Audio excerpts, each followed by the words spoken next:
Welcome. Sangeeta Bhalsingh या माझ्या YouTube चॅनलवर तुम्हा सर्वांचे हार्दिक स्वागत. समाजशास्त्र इयत्ता 11वी हा विषय आपण अभ्यासाला घेतलेला आहे आणि प्रकरण क्रमांक 7 सामाजिक स्तरीकरण हे प्रकरण आपण अभ्यासणार आहोत. या प्रकरणामध्ये एकूण 3 प्रमुख मुद्दे आहेत. उपमुद्दे पण त्यामध्ये आहेत, पण प्रमुख 3 मुद्दे आहेत. पहिला मुद्दा आहे सामाजिक स्तरीकरण, व्याख्या आणि मूलभूत वैशिष्ट्ये. दुसरा मुद्दा आहे सामाजिक स्तरीकरणाचे प्रकार आणि तिसरा आहे सामाजिक गतिशीलता. आज आपण पहिला मुद्दा अभ्यासणार आहोत, सामाजिक स्तरीकरण, व्याख्या आणि त्याची मूलभूत वैशिष्ट्य. चला तर पाहूया पहिला मुद्दा, सामाजिक स्तरीकरण. त्याची प्रस्तावना पाहूया या प्रकरणाची. आपल्या सभोवतालच्या समाजामध्ये विभिन्नता असलेली दिसून येते. आपल्या अवतीभोवती जो समाज आहे तो वेगवेगळा आहे, सारखा नाही. त्यामुळेच समाज हा वेगवेगळ्या स्तरांमध्ये किंवा वर्गांमध्ये विभागलेला दिसून येतो. म्हणजे समाजामध्ये वेगवेगळे स्तर आहेत, मग तो श्रीमंताचा असेल, गरिबाचा असेल, अशा अर्थाने जाती, धर्म, पंथ अशी विविधतासुद्धा आहे. बहुतांशी समाजामध्ये सामाजिक विभाजन आणि सामाजिक स्तरीकरण दिसून येते. म्हणजे जसं आपण एकावर एक वस्तूंचे थर लावतो किंवा कपड्यांच्या घड्या घालतो, तसेच समाजाचे सुद्धा स्तर आहेत वेगवेगळे आणि ते विभाजना झालेला आहे, भाग झालेले आहेत. प्रत्येक ठिकाणी समाज हा वेगवेगळ्या स्तरात विभागला गेलेला दिसतो. परंपरागत चालत आलेल्या स्तरीकरणाच्या आणि ह्या परंपरेनुसार हे स्तर निर्माण झालेले आहेत. उतरंडीनुसार व्यक्ती किंवा वर्गाला उच्च किंवा कनिष्ठ स्थान मिळते, याला स्तरीकरण असे म्हणतात. आता इथे एक नवीन शब्द आहे, उतरंड. जुन्या काळामध्ये गाडगी, मडकी असत, एकावर एक रचून असं उभी भिंतीला ठेवत असत, त्याला उतरंड असं म्हणत. धान्य किंवा काही पदार्थ साठवून ठेवत असत, त्याला उतरंड म्हणत. अशीच समाजाची उतरंड असते. म्हणजे खाली छोटं गाडगं आणि वर क्रमाने थोडीशी लहान लहान लहान होत जात असत ती गाडगी, त्याला उतरंड म्हणत. समाजामध्ये सुद्धा व्यक्ती किंवा उच्च वर्ग, कनिष्ठ वर्ग असा असतो. म्हणजे काही उच्च वर्गात असतात, काही कनिष्ठ स्थानामध्ये असतात, याला स्तरीकरण असे म्हणतात. समाजातील वर्गामध्ये दिसून येणारी रचनात्मक असमानता ही सामाजिक स्तरीकरण दर्शवते. म्हणजे ही असमानता आहे, विषमता आहे. यालाच आपण समाजातील विविध वर्गामधील रचनात्मक असमानता असेही म्हणू शकतो. आणि हे जे स्तरीकरण आहे त्याला रचनात्मक असमानता असं देखील म्हणता येईल. समाज व्यवस्थेमध्ये व्यक्तीला त्याच्या उतरंडीनुसार स्थान प्राप्त होते. मग समाजात त्याचं स्थान कसं आहे की त्या उतरंडीमध्ये तो कोणत्या स्थानावर आहे तसा दर्जा, तसं स्थान त्या व्यक्तीला प्राप्त होतं. या संकल्पनेला समाजशास्त्रज्ञ सामाजिक स्तरीकरण असे म्हणतात आणि समाजशास्त्रज्ञांनी त्याला संज्ञा दिलेली आहे, सामाजिक स्तरीकरण. सामाजिक विभेदीकरण म्हणजे असमानता, विषमता किंवा विभाजन आणि सामाजिक स्तरीकरण यातील फरक जाणून घेणे महत्त्वाचे आहे. आता पहा, सामाजिक विभेदीकरण म्हणजे भेद म्हणजेच विभाजन आणि सामाजिक स्तरीकरण याच्यामध्ये फरक आहे. कसा तो समजून घेऊ आपण. सामाजिक विभेदीकरण ही संज्ञा समाजामधील समांतर म्हणजे हॉरिझॉन्टल स्तरात असणाऱ्या वर्गाची विभागणी दर्शवते. म्हणजे विभेदीकरण जे आहे ते हॉरिझॉन्टल आहे, समांतर आहे. तर सामाजिक स्तरीकरण हे समाजातील ऊर्ध्व पद्धतीचे म्हणजे व्हर्टिकल विभाजन, उभे. हॉरिझॉन्टल म्हणजे आडवं आणि व्हर्टिकल म्हणजे उभ्या पद्धतीचं. म्हणजे सामाजिक स्तर जे आहे ते एकावर एक असतात, ऊर्ध्व पद्धत म्हणायची त्याला. आणि विभेदीकरण जे आहे ते समांतर आहे, क्षितिज समांतर असं जे म्हणतो ते, म्हणजे आडव्या पद्धतीची, म्हणजे वर्गांची विभागणी दर्शवतं. स्तरीकरणाच्या व्यवस्थेमध्ये स्तरांची उच्च श्रेणी किंवा कनिष्ठ श्रेणी याप्रमाणे मांडणी केलेली दिसून येते. म्हणजे जे स्तर आहेत ते उच्च श्रेणी, कनिष्ठ श्रेणी अशी दिसून येते. जसं तुम्हाला उतरंडीचं सांगितलं मी की माठ, खाली छोटा माठ, मग त्याच्यावर त्याच्यापेक्षा लहान, त्याच्यापेक्षा लहान, याला उतरंड म्हणतात. तशी समाजाची उच्च कनिष्ठ श्रेणी असते. सामाजिक विषमता ही संज्ञा सामाजिकरित्या निर्माण केलेल्या असमानतेविषयी वापरण्यात येते. आता विषमता आहे समाजात केव्हा म्हणतो आपण, तर समाजामध्ये असमानता आहे तेव्हा म्हटलं जातं. सामाजिक स्तरीकरण हा सामाजिक विषमतेचा विशिष्ट भाग आहे. म्हणजे स्तरीकरण जे आहे विषमतेचा एक भाग आहे.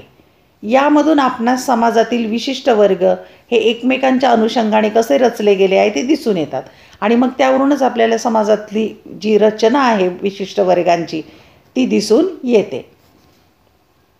आता पाहूया आपण सामाजिक स्तरीकरणामध्ये व्याख्या आणि मूलभूत वैशिष्ट्ये अभ्यासायची आहेत. पहिल्यांदा आपण व्याख्या पाहूया. पहिली व्याख्या आहे ऑक्सफर्ड डिक्शनरीमधली.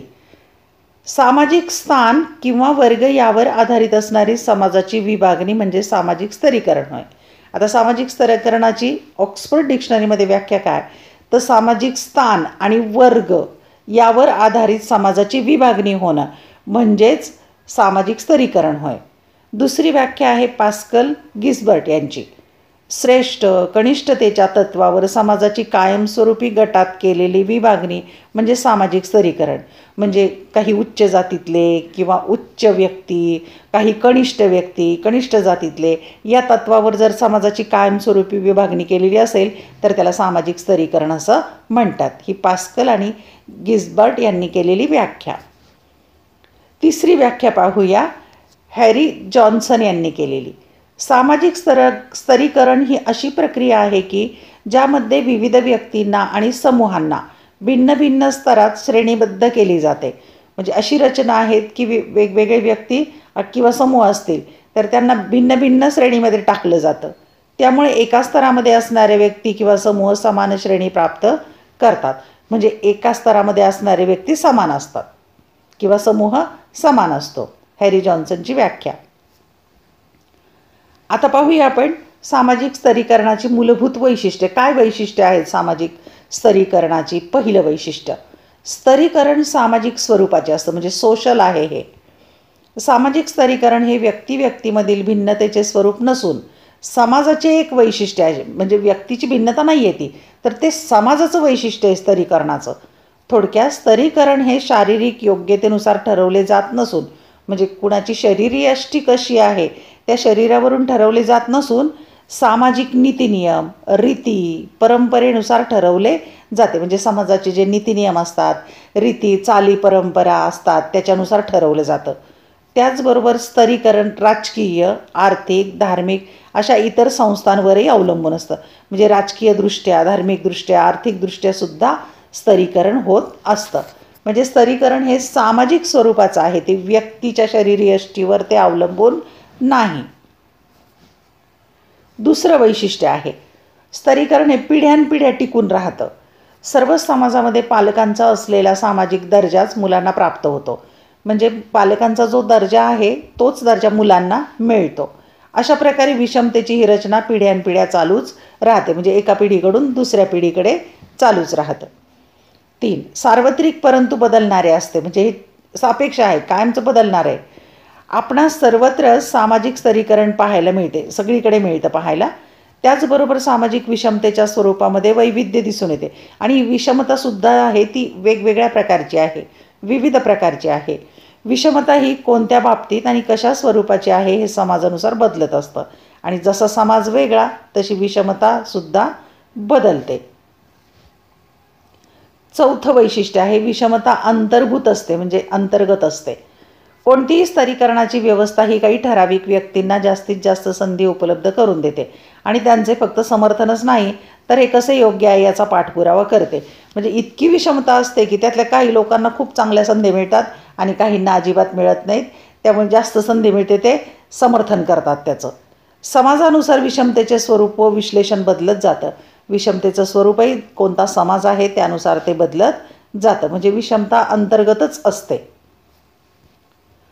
5वं वैशिष्ट्य, व्यक्तींवर परिणाम होतो त्या समाज व्यवस्थेचा. स्तरीकरण हे व्यक्तीच्या संपूर्ण जीवनाच्या पैलूंवर परिणाम करतं. समाजामध्ये असणाऱ्या उतरंडीमुळे व्यक्तीच्या समाज जीवनावर परिणाम होतो. समाजामध्ये असणाऱ्या विशिष्ट उतरंडीमुळे काही व्यक्तींना याचा चांगला अनुभव येतो. म्हणजे समाजामध्ये उच्च स्थान असेल तर त्यांना चांगला अनुभव येईल. कनिष्ठ स्थानावरील किंवा कनिष्ठ स्तरावरील व्यक्ती असतील तर त्यांना वाईट अनुभव देखील येऊ शकतो. म्हणजे समाज जीवनावर याचा परिणाम होतो आहे सामाजिक उतरंडीमुळे. तर काहींना वाईट अनुभव येतो. याचा परिणाम जीवनातील संधी आणि जीवनशैली या 2 गोष्टींवर झालेला दिसतो. त्याचा परिणाम माणसाच्या जीवनशैलीवर सुद्धा होऊ शकतो. अशा प्रकारे आपण या प्रकरणामध्ये पहिला मुद्दा अभ्यासलेला आहे, सामाजिक स्तरीकरण, व्याख्या आणि मूलभूत वैशिष्ट्ये. पुढच्या व्हिडिओ लेक्चरमध्ये दुसरा मुद्दा घेऊया, सामाजिक स्तरीकरणाचे प्रकार. धन्यवाद. व्हिडिओ लेक्चर आवडल्यास चॅनल सबस्क्राईब करा, बेल आयकॉन प्रेस करा, म्हणजे मी नवीन व्हिडिओ पोस्ट केल्याचं नोटिफिकेशन तुम्हाला मिळेल. तसंच टेलिग्राम चॅनलही जॉईन करा आणि एकदा या चॅनलची प्लेलिस्ट पाहून घ्या. वेगवेगळ्या विषयांचे व्हिडिओ लेक्चर, प्रश्नपत्रिका, उत्तरपत्रिका तुम्हाला पाहायला मिळतील. आवडलेले व्हिडिओ लाईक, कमेंट, शेअर जरूर करा. अभ्यासासाठी शुभेच्छा.